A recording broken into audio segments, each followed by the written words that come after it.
संघर्ष करो, मांडा साहब संघर्ष करो, मांडा साहब संघर्ष करो। हेलो नमस्कार दोस्तों, आपका स्वागत है टेक्निकल मोदी 2.0 में। सभी EPS 95 पेंशन धारकों की तरफ से एक और बड़ा अपडेट जारी किया गया है, जो कि हम आपको इस वीडियो के माध्यम से पूरी जानकारी देने वाले हैं। अगर आप चैनल पर नहीं हैं तो चैनल को सब्सक्राइब करके बेल आइकन को ऑल पे प्रेस कर दें। चलिए शुरू करते हैं। हाल ही में अशोक रावत जी के पास हेमा मालिनी का कॉल आया, जो कि उन्होंने कुछ बातें की और हाल ही में उन्होंने बताया कि जो कि वे संसद में बात करने वाली है EPS 95 पेंशन बढ़ोतरी के बारे में। आपकी समस्या लेकर मैं प्रधानमंत्री जी से आज मिलूंगी। फिर मैंने अभी उनको 1:30 बजे फ़ोन किया, उन्होंने पार्लियामेंट से मेरे से बात की। उन्होंने कहा मैं भूपेंद्र यादव जी जो हमारे श्रम मंत्री है उनसे मैं मिली, उनको कहा उनको चर्चा के लिए बुलाओ। जैसे कि आपने अशोक रावत जी के मुख्यवाणी से सुना ही है कि EPS 95 पेंशन धारकों को हमारे भूपेंद्र यादव यानी कि श्रम मंत्री द्वारा बुलाया गया है कि EPS 95 पेंशन बढ़ोतरी या कोई बड़ी चर्चा के लिए बुलाया गया है। जैसे कि आपको पता ही है कि EPS 95 पेंशन धारकों ने हाल ही में EPFO कार्यालय के सामने एक और बड़ा आंदोलन किया था, जो कि पूरे देश भर में हुआ था। आपको चर्चा के लिए बुला रहे हैं। फिर उन्होंने ये भी कहा कि मैं निर्मला सीतारमण जी से मिली, उनको कहा कि हट धर्मी बराबर नहीं है, इन लोगों का प्रश्न की तरफ देखो। तो उन्होंने ये कहा कि जैसा भूपेंद्र यादव जी बोलेंगे मैं वैसा करूंगी।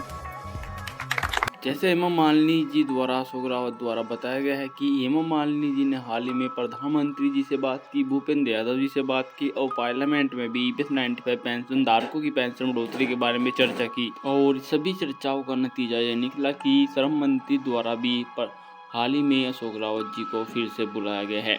जैसे कि प्रधानमंत्री द्वारा पहले एक बार अशोक रावत जी को बुलाया गया था, इस बार श्रम मंत्री जी ने अशोक रावत जी को बुलाया है। आज हमारी चर्चा उनसे होगी, ये तय है। दूसरी बात, सभी ने, हेमा मालिनी जी ने मुझे विनती की, वो बड़ी है हमसे, लेकिन उन्होंने विनती की, हिना गावित ने जो विनती की और सभी सांसदों ने की कि आपका अनशन आप रोकिए, इन लोगों को अनशन पे मत बिठाइए। लेकिन मेरा मानना है लड़ाई है तो जारी रहनी चाहिए। और हेमा मालिनी द्वारा अशोक रावत जी को कहा गया था कि जैसे कि आप EPS 95 पेंशन बढ़ोतरी के बारे में कई बड़े बड़े आंदोलन कर रहे हैं, जैसे कि हाल ही में आंदोलन EPFO कार्यालय के सामने हुआ था, और जो कि दूसरा आंदोलन यानी कि 20 जनवरी को अशोक रावत जी जंतर मंतर पर करने वाले हैं, उसके बारे में कुछ चर्चाएं की गई। अभी आदरणीय हेमा मालिनी जी का हमें पहले से आशीर्वाद रहा है। मैं आज बताता हूँ आपको, सुबह यहाँ निकलने से पहले 9:30 बजे करीब मैंने उनसे 10 मिनट फ़ोन पे बात की। उन्होंने कहा मैं पार्लियामेंट में जा रही हूँ। अशोक रावत जी द्वारा इस बार आंदोलन तो होगा, पर इस बार जो आंदोलन है वह करीब नीचे स्तर पर होगा, यानी कि कम श्रमिक उसमें शामिल होने वाले हैं। और हाल ही में हेमा मालिनी द्वारा जो कि पार्लियामेंट में EPS 95 पेंशन बढ़ोतरी के बारे में बातें की गई, और ऐसा प्रतीत होता है कि इस बार तो EPS 95 पेंशन धारकों की पेंशन बढ़ोतरी निश्चित है और आपकी पेंशन बढ़ोतरी जल्द से जल्द होगी।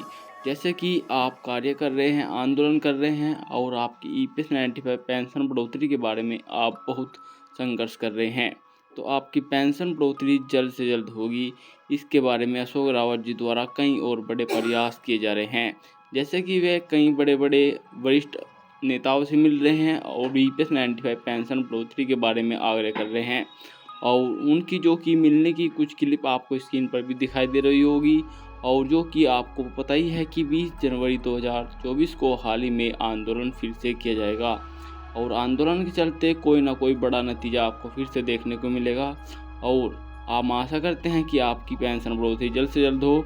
और आपको जानकारी कैसी लगी कमेंट बॉक्स में बताएं। मैं मिलता हूँ एक और नई ताज़ी खबर के साथ। जय हिंद, जय भारत।